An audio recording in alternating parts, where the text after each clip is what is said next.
그 험한 전쟁터를 네. 매일 밤 포탄이 나르고 화약연기가 몇 개하고 냄새나 화약 냄새. 정말 고생하셨어요. 얼마 네. 동안 있었죠?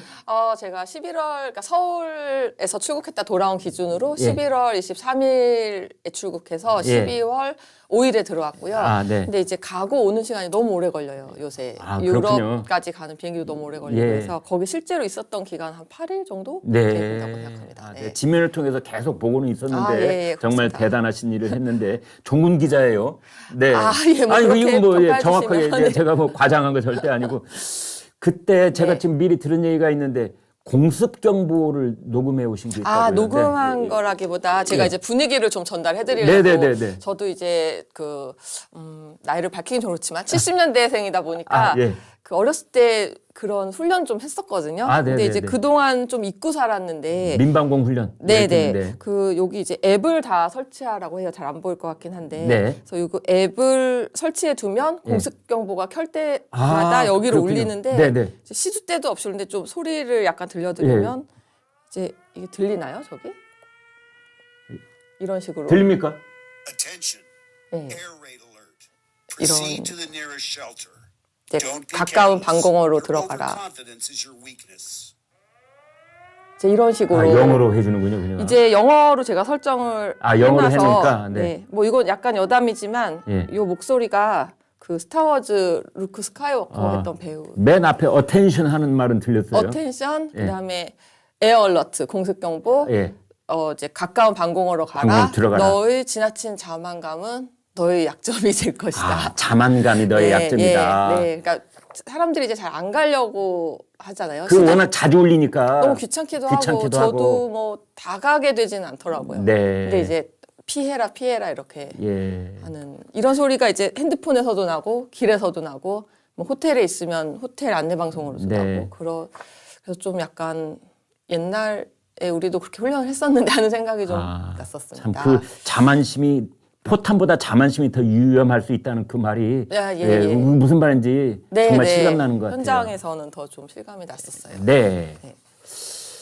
자, 그 현지 분위기 말이죠. 네, 네. 다 뭐 많은 곳을 돌아다니셨던데 예, 어떻습니까? 방탄조끼 입고 뛰어다니고 이런 건 아니지만 예. 확실히 전쟁을 하는 나라라는 이런 긴장감은 있었고 네. 이 러시아 군이 키이우 바로 앞에까지 왔었거든요. 네. 우리로 치면 이제 성남 같은 정도. 예. 그러니까 강만 넘으면 이제 키이우였는데 예. 거기까지 탱크가 들어온 상태여서 예. 이제 그 동네를 가면은 네. 건물은 뭐 그냥 이제 이렇게 무너지고 부서진 건물이 아주 일상적으로 보이고 네. 이제 더 슬픈 거는 이제 사람이 많이 죽어서 이제 만나는 사람마다 친구나 가족이나 이렇게 러시아군한테 그 목숨을 잃은 사람들을 굉장히 흔히 볼 수 있고 그렇겠네요. 예, 네, 분위기가 좀 전쟁이란 이렇게 사람이 죽는 거구나라는 거를 좀 많이 지금까지 느꼈습니다. 우크라이나에서 민간인들 수만 명이 지금 목숨을 잃었죠. 지금 우크라이나가 그 발표를 확실히는 하고 있진 않아요. 네. 왜냐하면 이제 그 군인들 사망자 수를 좀 밝히는 걸 꺼려하기 때문에 네. 근데 그 예를 하나 들어드리면 이제 부차라는 좀 자그마한 마을이 있는데요. 네. 지난번에 윤석열 대통령도 한번 방문하셨던 걸로 알고 있는데 예. 그 아주 작은 마을인데 뭐 성남이랑 비교하기도 뭐하고 그냥 이제 우리로 치면 이제 지방의 아주 소도시인데 거기서만 500명이 죽었다고 하더라고요. 근데 예. 그 사람들이 죽은 이름을 이렇게 적어놓은 추모벽 같은 게 있는데 네. 이제 태어난 날 사망한 이 일씨가 있는데 네. 제가 너무 놀랬던 건 이제 2살짜리도 있었어요. 아유, 네, 예. 너무 마음이 아팠고 예. 그러니까 그런 식으로 이제 마을마다 이렇게 사람들 수백 명, 수천 명씩 이렇게 죽고 뭐 제가 뭐 군인들은 정확히 모르지만 군인도 상당히 뭐 셀 수 없을 정도로 많이 죽었다는 이야기가 있습니다. 물론 그렇군요. 러시아 군인도 많이 죽었죠. 네. 자, 그렇게 해서 전쟁이 벌어지고 나면 예. 이제 온갖 곳이 다 파괴되고 물류가 막히고 끊기고 뭐 이런 일이 벌어지는데 네. 그 경제적인 타격이 그건 뭐 이루 말할 수가 없겠어요. 네. 일단 그 경제적인 타격은 내수도 있지만 네. 전쟁으로 인한 그런 내수도 있지만 우크라이나가 저희 고등학교 때 배웠는데 뭐 네. 세계 빵바구니 뭐 3대 곡창지 이렇게 하잖아요. 곡물 그러니까 수출 국가. 네, 네. 곡물 수출로 사실 먹고 살았던 나라인데 네. 그 흑해 쪽을 러시아가 이제 크림반도를 2014년에 점령을 하면서 네. 그 흑해 쪽 있는 항구들을 계속 공격을 하고 있거든요. 네. 그래서 지금 고육지책으로 어떻게 하고 있기는 하는데 네. 아무래도 큰 차질이 있을 수밖에 없고 뭐 여기 어떤 만난 분 말에 따르면 30% 정도 올해는 작황이 아주 좋았는데 올해 아하. 작황이 아주 좋았는데 작년에 비해서 30% 정도 줄어들 것 같다고 하시더라고요. 네. 그리고 뭐 전쟁으로 인한 뭐 그 군인으로 끌려가서 젊은이들이 일을 못한다거나 도시들이 뭐 완전히 무너져서 그 경제활동이 안 된다거나 하는 거는 뭐 이루 셀 수 없을 정도의 큰 피해가 있었던 것으로 보입니다. 네. 자, 김 부장께서 거기 8일 동안 계시는 동안에 네. 가장 충격적인 장면을 하나만 꼽아본다면 뭘 말할 수 있겠어요? 일단 뭐 그 사람들이 많이 물어보는 게 혹시 막 폭탄이 뭐 터지냐 네, 이러는데 네. 그 실제로 이렇게 뭐가 터지는 일도 있습니다. 근데 네. 저는 몰랐는데 이제 그 포탄 소리가 굉장히 크더라고요. 아, 저희 예. 그게 아주 멀리서 뭐 몇 킬로 밖이라고는 했는데 네. 사실 제가 더 놀랬던 거는 네. 그런 뭐 드론이 날아다니고 그런 것보다 네. 이 사람들의 모습, 그러니까 전쟁을, 그러니까 제가 좀 이렇게 마음이 짠해지는데 예전에 뭐 그 어르신들이 얘기했던 네. 아우 듣기 잔소리 이렇게 우리가 전쟁 끝났을 때 얼마나 가난했는지 아냐, 얼마나 비참했는지 아냐, 전쟁 이런 그 현장을 봤을 때 제가 정말 내가 저런 걸 너무 모르고 살았구나라는 느낌이 들었는데요. 네. 뭐 어떤 집을 방문했던 예를 하나 들어드리면 거기 이제 모자가 사는 거예요. 아이가 이제 2살, 1살 반밖에 안 되는 너무 귀여운 아이인데 네. 그분들은 거기 이제 러시아군이 그 마을은 점령은 되진 않았는데 매일 2차례씩 전투기로 폭격을 해서 그냥 마을을 쑥대밭을 만들어 버린 거예요. 네. 그래서 피난을 가서 출산을 하고 이제 돌아오셨는데 자기 집은 이제 흔적도 없어지고 아이고.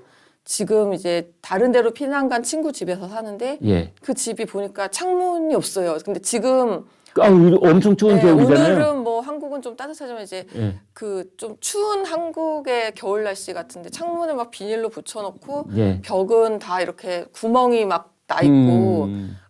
그분이 이제 저한테 얘기하는 게 제가 문 열고 이렇게 들어가니까 네. 빨리 닫으라고. 그러니까 아하. 난방이 안 되는 예, 거예요. 예. 그 난방하는 장작은 또 무너진 집에서 주워다가 떼고 예. 가스도 안 들어오고 아이고. 그런 분들은 사실은 전쟁이랑 아무 상관이 없는 분인데 그런 모습들을 너무 많이 보았고 또 아까 말씀드린 부차라는 곳에 그 성당의 신부님이 러시아군이 들어와서 이렇게 민간인들을 사살했을 당시의 이제 사진들을 보여줬는데 네. 정말 그 뭐 신문이나 우리 매체 내기 힘들 정도로 너무 끔찍한 모습들을 네. 볼 수 있었습니다. 거기 이제 그런데 더더군다나 이렇게 국제부장이 직접 가시니까 우크라이나 대통령도 그렇고 그 영부인도 그렇고 다 인터뷰를 했다는 거 보고 제가 아주 놀랐는데요. 어떻습니까? 직접 만나니까 젤렌스키하고 부인하고. 일단 젤렌스카 여사님부터 말씀을 네. 드리면 예. 그분이 이제 그 말씀을 굉장히 잘하시고요. 정말요? 원래 두 부부가 이제 같이 방송 콘텐츠를 만들었던 사이인데 사모님이 이 각본을 쓰시는 출신이시거든요. 그래요? 그래서 미리 질문을 보낸 거에 대해서 스토리를 굉장히 잘 만들어서 오호. 이렇게 예. 해주셨던 기억이 네. 나고 그 되게 사진을 예쁘게 좋은 각도에서 찍어드려야 되기 때문에 네. 젤렌스카 여사님 사진은 대통령실에서밖에 찍지 못합니다. 그렇군요. 네네. 네. 지금 보고 계시는 저분인데. 굉장히 멋있으시죠. 되게 멋있고 당당하고 네. 이제 굉장히 차분하고 약간 싸늘한 느낌이었고 그래요? 네. 반면 이제 이 젤렌스키 대통령은 네. 말이 굉장히 많고 그래요? 이제 그 저희가 이제 아시아 기자들이 몇 명이 같이 갔는데 네. 질문을 이제 7개를 준비해 갔거든요. 네. 근데 시간은 1시간이었어요. 네. 그러니까 상당히 긴 인터뷰거든요. 그렇죠. 1시간이면. 네. 근데 이제 첫 질문을 하는데 거의 막 15분씩 답을 굉장히 길게 빨리 하고 싶으신 말씀이 되게 많을 수밖에 없을 것 같고 네. 그 젤렌스카 여사님이랑 약간 잘 어울리는 정반대의 커플? 그러니까 되게 열정적이고 그렇군요. 뜨겁고 아까 네. 말씀드린 그런 캐릭터랑 네. 좀 다른 그런 느낌이었습니다. 그분들 영어는 잘 하던가요? 영어는 잘 하시는 것 같아요. 영어는 예. 잘 하는데 예. 질문은 다 알아듣고 근데 이렇게 스몰 토크 하면 이제 뭐 저한테 이제 for democracy 이렇게 예. 민주주의를 위해서 뭐 이런 말을 잘 하는데 예. 본인의 답변은 다 그 공식적인 답변이기 때문에 예, 아 그렇군요. 우크라이나어로 했고 예. 그 제가 들어갈 때 거의 이제 보안이 너무 삼엄해서 아 어떻게 들어가요? 그 이제 뭐 겹겹으로 뭐 조사하고 다 벗고 하는데 네. 이제 핸드폰이랑 뭐 모든 전자기기를 뭐 심지어 시계까지도 시계가 이제 요새는 풀어놓고 가야 되는군요. 예 거의 그거를. 컴퓨터고 뭐 아. 뭐 이게 폭탄일 수도 있고 어떤 나라는 저 이 시계에다가 몰래 카메라 넣어가지고 대통령 부인도 만나는 나라가 있어요. 거기 어딘지 모르겠는데. 네. 알겠습니다. 아 거기 네, 그 미리 다 뉴스 하는 봤습니다. 네. 하고 뭐 독침 있을 수도 있고 그다음에 야, 이제 펜도 안 되더라고요. 펜도 아, 안 돼서 그래요? 유일하게 가지고 들어갈 수 있는 게 노트 그러니까 공책. 예. 해서 이제 거기 이런 질문 하시더라고요. 제가 그거 기사에 좀 썼더니 예. 그럼 뭐로 쓰냐? 어. 펜은 나눠주더라고요. 아, 나눠주고 그렇군요. 여기 가면 이제 그 요런 공책을 하나 아 네. 주던데 그거 뭡니까? 이게 우크라이나 대통령실 공식 공책인데요. 예. 제가 선물로 오늘 오, 여기 받으십니까? 네, 아이고 감사합니다. 저는 준비한 게 없는데. 네, 아, 준비했습니다. 고맙습니다. 오, 야 이런 노트가 기념품으로. 있네. 네네. 네, 네. 약속합니다. 여러분 이렇게 생긴 노트입니다. 아이 고맙습니다. 네. 아 그렇군요. 자, 그 뭐 북한은 러시아 네. 쪽에 무기를 예, 예. 공급하고 또 최근에 나온 보도를 보면은 유럽 전체가 우크라이나에 준 포탄보다 네. 대한민국에 가선 포탄이 더 많다 이런 예, 것들이 예. 나와 있는데 네. 그 상황은 어떻습니까? 아, 네, 그렇습니다. 그 사실 젤렌스키 대통령도 그렇고 네. 북한의 무기 지원이 굉장히 핫한 뉴스였기 때문에 아, 많은 예. 분들이 그 얘기를 했고요. 네. 일단 뭐 지원한 무기 규모 같은 거는 이제 제가 뭐 무기 정확한 이름은 제 전문가가 아니지만 컨테이너로 이제 1,000개, 컨테이너로 1,000개요? 탄약이 1,000만 발 정도라고 하니까 이제 일단 그 젤렌스키 대통령의 말로는 양이 굉장히 많다. 예. 양이 무지막지하게 많다. 그게 뭐 최신이건 뭐 옛날 네. 거건. 근데 이건 이제 재고를 보낸 그 것이기 때문에 네. 앞으로도 이만큼이 공급될 수 있을지는 우리가 좀 지켜봐야 된다라는 것이고 네. 그다음에 이제 한국이 뭐 간접적이지만 어쨌든 무기를 이제 우크라이나에 지원을 하고 있지 않습니까? 네. 그래서 그게 결국은 북한과 이제 한국의 무기가 우크라이나에서 싸우는 격이 되었는데 이제 그것보다 사람들이 저희를 좀 걱정해 주는 거는 네. 북한이 공짜로 줄 리가 없을 텐데 네. 당연히 러시아가 뭔가를 반대급부로 북한에게 지원했을 텐데 무기 기술이라든지 첩보위성 쏘아 올리는 그렇죠. 거. 네. 근데 마침 첩보위성을 쏘았잖아요. 네. 그래서 이제 거기서 하는 말이 뭐 저희도 늘 느끼는 거지만 이제 우크라이나 러시아 전쟁은 한반도에 직접적으로 왔다. 그 너무 남의 나라 얘기가 남의 나라 얘기가 아니에요. 라고 하는 말씀들을 굉장히 잘 알고 있고 굉장히 많이 해주셨습니다. 의외로 잘 알고 계시더라고요. 그런 얘기가 사실은 뼈를 때리는 얘기다 이렇게 볼 수가 있겠는데요. 예, 맞습니다. 네. 김 부장 지금 네. 입고 있는 옷이 뭐 아, 시간표가 적혀 있어요. 그게 뭡니까? 아, 제가 이제 그 김광일 쇼에 나오려면 정장을 입고 나왔어야 아이, 되는데 무슨 말씀이에요. 제가 오늘 네. 이거는 저 한번 준비를 했어요. 네, 네, 네. 이게 뭐냐면은 예. 그 열차 시간표를 적은 거예요. 네, 그렇게 열차 보여요. 시간표 위에서부터 키이우라고 써 있고. 키이우에서 예. 뭐 근데 뭐 헤르손 키이우에서 뭐 스파스토폴 이런 식으로 이제 열차 시간표가 그렇네요. 있고 오른쪽에 이제 출발 시간이 있는데 네. 이게 사실은 다 러시아에 점령된 도시들이에요. 그래서 아, 예. 지금 우크라이나에서는 그 저기 열차가 가장 많이 이용하는 교통 시설 비행기가 이제 못 다니기 때문에 네. 교통 시설인데 네. 그 열차로 점령된 도시는 지금 갈 수가 없는 상태예요. 아하. 그래서 그 점령된 도시를 써두고 저기 이제 출발 시간이 쭉 있잖아요. 아하, 예, 예. 그 출발 시간은 우리가 이거를 수복하는 날 첫 차 시간입니다. 해서 저 티켓을 팔고 있어요. 티켓을 팔고 네, 있어요. 그래서 심지어. 매진이 됐고 매진이 당연히 됐다. 아. 저기에 보면 이제 헤르손이라는 지역이 중간쯤에 저기 위에서 세 번째 줄에 있는데요. 네, 네. 저기는 수복을 작년에 했습니다. 아. 작년에 해서 실제로 저 사람들은 티켓을 들고 이 피라민들은 고향으로 돌아갔어요. 네. 그리고 여기 제일 위에는 이제 페레모나라고 써 있는데 예. 그게 이제 우크라이나로 승리라는 뜻이거든요. 네. 승리라는 뜻이라서 아마 제 티셔츠는 이제 자료하면 2022라고 돼 있을 거예요. 근데 네. 제 티셔츠는 이제 2024. 그러니까 음. 내년에는 승리를 하겠다 이런 의미로 지금 지금 셔츠에서 보고 있는 열차 출발 네네. 시간표 저게 그 우크라이나 이 국민들의 비원이 담겨 있는. 예, 맞습니다. 그래서 그 열차 실제로 시작구나. 여기서 보면 헤르손만 네. 색깔이 이제 다르게 수복을 했다 아하. 돼 있고 나머지 도시들은 이 도시들은 사실은 기자들도 거의 들어가기 어렵고 뭐 그 젤렌스키 대통령이 그 도시가 없어졌다 이런 말을 한 적이 있었는데 네. 정말 여기서 이제 온 피난민들을 많이 만났는데 그냥 옛날 사진을 보여주면서 이제 뭐 축제하고 뭐 애들 그림 그리고 하면서 이런 도시였는데 그냥 죽음의 도시가 돼서 죽음밖에는 남은 게 없다 이렇게 말할 정도 굉장히 처참한 상태라고 합니다. 네. 네. 아무튼 저 열차 시간표가 지금 기대하고 있는 그 시각이 아니라 더 앞당겨져서 열차가 다닐 수 있게 되기를 여기서 기대해 비원을 이루어지기를 그렇게 저희들도 빌어보겠습니다.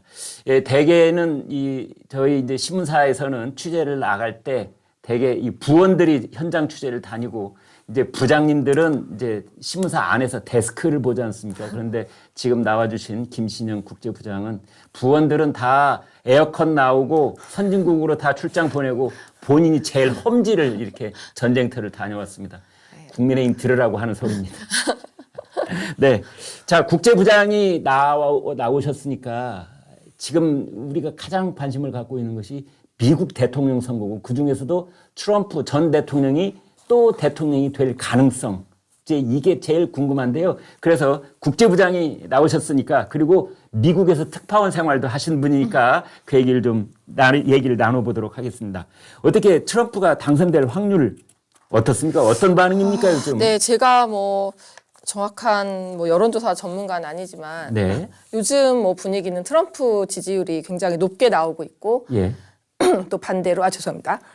반대로 바이든 대통령의 지지율은 너무 낮게 나오고 있는 상황입니다. 예. 근데 우리가 뭐 아직 그 공화당은 경선을 하지 않은 상태이기 때문에 네. 트럼프가 나올 거라고 100% 얘기할 수는 없지만 네. 두 번째 그러니까 그 여론조사 결과 2위인 그 이제 니키 헤일리 전 네. 유엔 대사죠. 네. 여성분이신데 비해서 격차가 어마어마하게 큰 상태여서 네. 만약에 큰 이변이 있지 않은 한 네. 트럼프가 나올 가능성이 지금으로서는 예. 높은 상태고 네. 만약에 그 경우에 바이든과 붙으면 네. 상당히 이제 트럼프가 될 가능성이 낮지 않다. 뭐 정도로 말씀드릴 수 있을 것 그러니까 같아요. 우리 흔히 네. 이런 얘기 하잖아요. 내일 당장 미국의 대통령 선거가 네네. 치러진다면 누가 되느냐? 지금으로서는 트럼프가 트럼프다. 미국은 우리처럼 뭐 이렇게 반장 선거하듯이 하는 건 아니고 이제 주별로 네. 이제 선거인단을 하는데 예. 그래서 이제 스윙 스테이트라고 좀 그 왔다 갔다 하는 경합주. 주들이 예. 제일 이제 결정적이거든요. 네. 뭐 뉴욕이나 캘리포니아 이런 데는 늘 뭐 민주당을 찍는다거나 네. 뭐 텍사스는 늘 이런 게 정해져 있으니까. 근데 얼마 전에 이제 뉴욕타임즈에서 그 했던 여론조사가 그 경합주 중에 6개 전부였던가 5개였던가가 다 트럼프로 이제 넘어간 예. 상태더라고요. 그러면 판세는 이미 끝난 거 아닙니까? 현재로서는. 현재로선 그런데 미국 대선이라는 게 뭐 전문가들 말씀 들어보면 네. 1년 전의 예측이 뭐 그대로 되지 않는 경우가 더 많긴 했었대요. 네.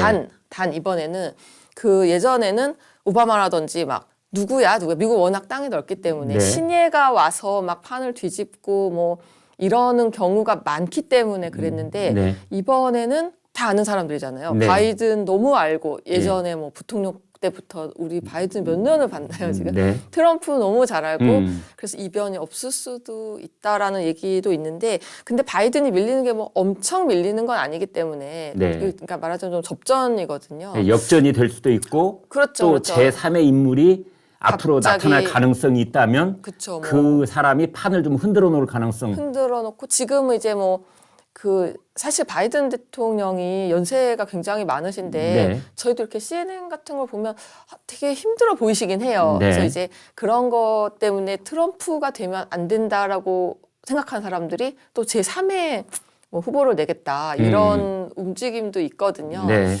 그래서 아직은 말하긴 이르지만 아까 말씀하신 대로 만약 내일 대선을 한다면 트럼프가 될 가능성도 상당히 높다. 네. 네네. 자, 그래서 여기서 가장 또 궁금한 것이 네. 만약 트럼프의 당선 가능성이 현재로서는 제일 높다면 네. 한반도에 미치는 영향은 어찌 될 것이며 주한 미군의 위치는 또 어떻게 될 것이며 이런 네. 얘기가 자꾸 들먹여지는 건 아닌가 이런 예. 걱정이 있어요. 네, 맞습니다. 그러니까 트럼프 2기가 되면 뭐 하나 조금 전보다는 낫다고 해야 되나요? 우리가 1기를 경험했기 때문에 네. 트럼프가 대충 어떤 생각을 하는 사람이라는 것을 좀 대비를 하고 갈 수는 있는 측면이 있는데 네. 그 당시 것을 돌아보면 뭐 아시겠지만 주한미군 이 트럼프는 굉장히 단순하거나 아니면 단순한 척을 하거나 이제 둘 중에 예. 하나인데 네. 돈 많이 들어. 근데 너네 우리 해주는 게 뭐야? 뺄래. 돈 더 줘. 이런 식의 접근을 했었잖아요. 네. 그래서 이제 다시 그렇게 할 가능성이 있을 수도 있고요. 네. 그렇게 되면은 우리는 지금 아까 말씀드렸듯이 북한이나 러시아나 이제 이런 전체주의의 위협이 더 커지고 있고 네. 사실 여기서 잘 풀리면 중국도 딴 생각을 할 수도 있거든요. 네. 어라 된다? 그럼 저희는 이제 점점 그 위험한 상황에 오는데 지금 저희의 이제 그 윤석열 대통령과 바이든 기시다 총리 하신 게 이제 그걸 이제 한미일 동맹이라는 축으로 저희가 이렇게 그 어떤 그 방어막을 만들어 놓은 건데 그랬죠. 이게 만약에 이제 트럼프가 와서 그 지금 사실은 이게 깨지지 않도록 많은 장치를 해두고 있다고는 해요. 정권이 네, 바꿔도. 네, 네. 근데 저희가 트럼프 일기에서 봤을 때 뭐 파리 협약도 탈퇴하고 뭐 그랬던 분이라서 그렇죠. 이걸 그냥 안 해. 바이든이 한 약속 나는 모른다 해버리면 그렇죠. 하고 네. 또 뭐 가서 김정은이랑 뭐 악수하고 이럴 수도. 엊그제 그랬잖아요. 김정은이 네. 나를 좋아한다. 아 예. 네.